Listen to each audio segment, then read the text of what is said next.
আসসালামু আলাইকুম রহমতুল্লাহি ওয়া বারাকাতুহু। প্রিয় দর্শক, আমরা আজকে মাস্ক করব রা হরফ নিয়ে। রা হরফকে মাস্ক করার জন্য প্রথমে আমাদের জানতে হবে রা এর মাখরাজ।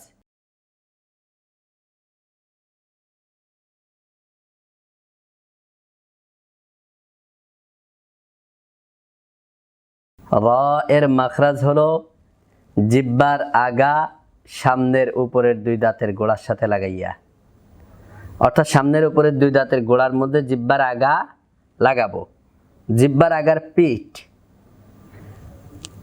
তার মানে জিহ্বার আগাটাকে শুধুমাত্র এইভাবে, অর্থাৎ এই জিহ্বার এটা হচ্ছে দুই দাঁতের গোড়া,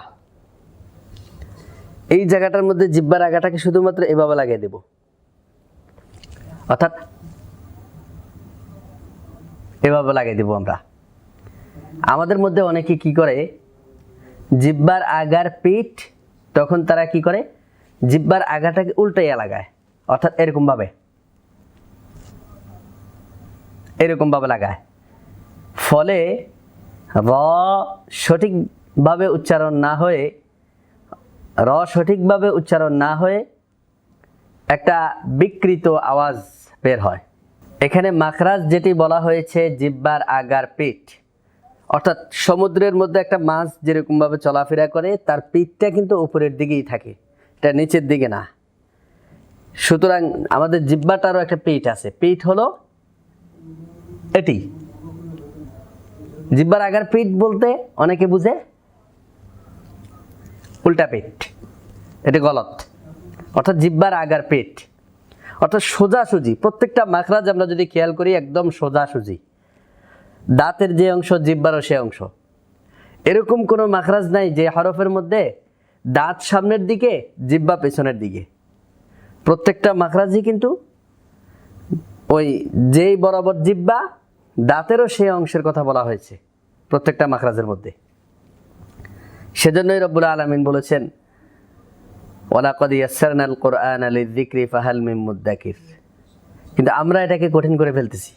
আমরা যারা গলত পড়ি, আমরা কিন্তু সহজটা পড়তেছি না, কঠিনটাকে আমরা চর্চা করার চেষ্টা করি, যার ফলে আমাদের আওয়াজ বিকৃত হয়ে যায়।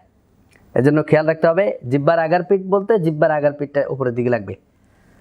আমি যদি উচ্চারণ করি রা যাবার রা, এখানে মাখরাজের সাথে সাথে আমাদের কতগুলো সিফাত খেয়াল করতে হবে।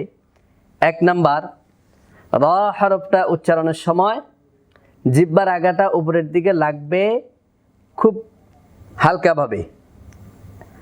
আবার ভেতর থেকে আওয়াজ জারি করার সময় খুব কম্পনের সাথে যেন আওয়াজটা হয়।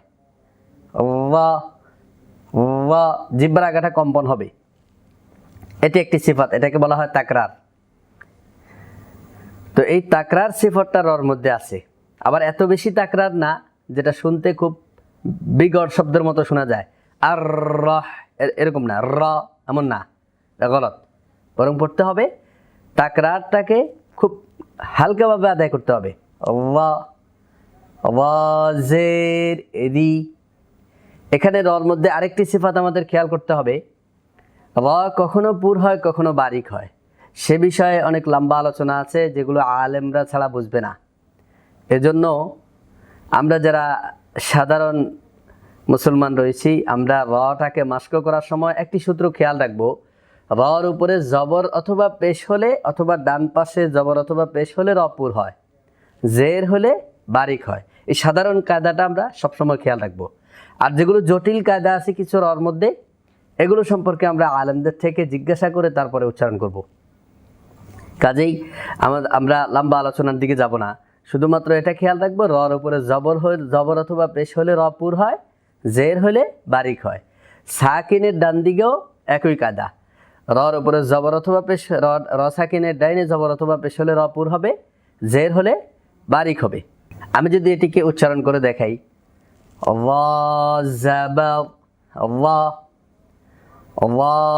জের রি, তাহলে বারিক কিভাবে হবে, পুর কিভাবে হয়? যেমন জবর উচ্চারণ করার সময় ওয়া, এটা পুর হলো কেমনে?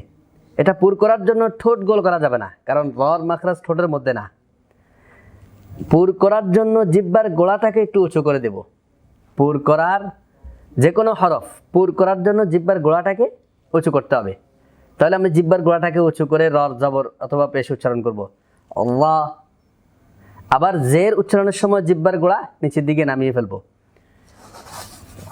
এবং পেশ উচ্চারণের সময় আবার জিহ্বার গোড়াকে আমরা উপরের দিকে উঠাবো, আল্লাহ পেশ আল্লাহ। সাধারণত পুর হরফ যখন পেশ উচ্চারণ হয় তখন সেটি কিন্তু বাংলায় ওকারের মতো হয়ে যায়, অ এমন হবে। রু এরকম হবে না, রু বললে তো এটি রস্যুকারের মতো হয়ে যাবে।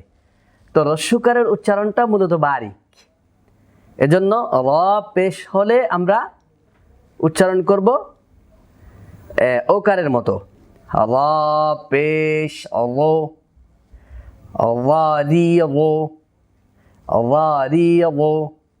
যদি আমরা ছন্দ আকারে এটিকে বলি, মাস্ক করি, من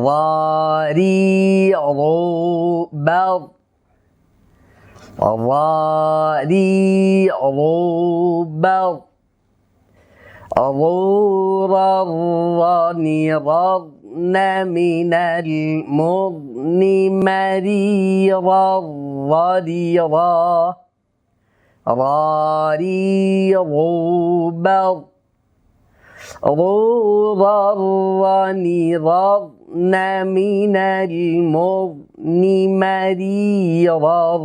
مريضا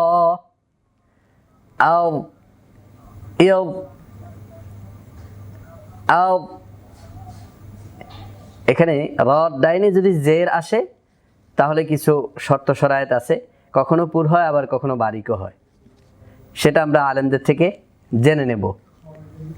কখনো সাদা র পুর হয়, আবার কখনো ফির র বারিক হয়। এটি আমরা আলেমদের থেকে জেনে নেব জটিল কঠিনগুলো। সহজে আমরা এটা বুঝে নেব, র সাকিনের ডাইনে জবর অথবা পেশ হলে র পুর হবে, অথবা রর উপরে জবর হলে জবর অথবা পেশ হলে র পুর হবে, তাসদিদ ওয়ালা রর উপরে জবর অথবা পেশ হলে র পুর হবে। এই জিনিসগুলো আমরা খেয়াল রাখবো। তাহলে এক নম্বরে আমরা মাখরাজের দিকে খেয়াল রাখবো, এবং সাথে সাথে রর যে সিফাত রয়েছে এই সিফাতগুলোর দিকে আমরা খেয়াল রাখবো। সুবহানাল্লাহি ওয়া বিহামদিহি, সুবহানাকাল্লাহুম্মা ওয়া বিহামদিকা, আশহাদু আল্লা ইলাহা ইল্লা আনতা, আস্তাগফিরুকা ওয়া আতুবু ইলাইক।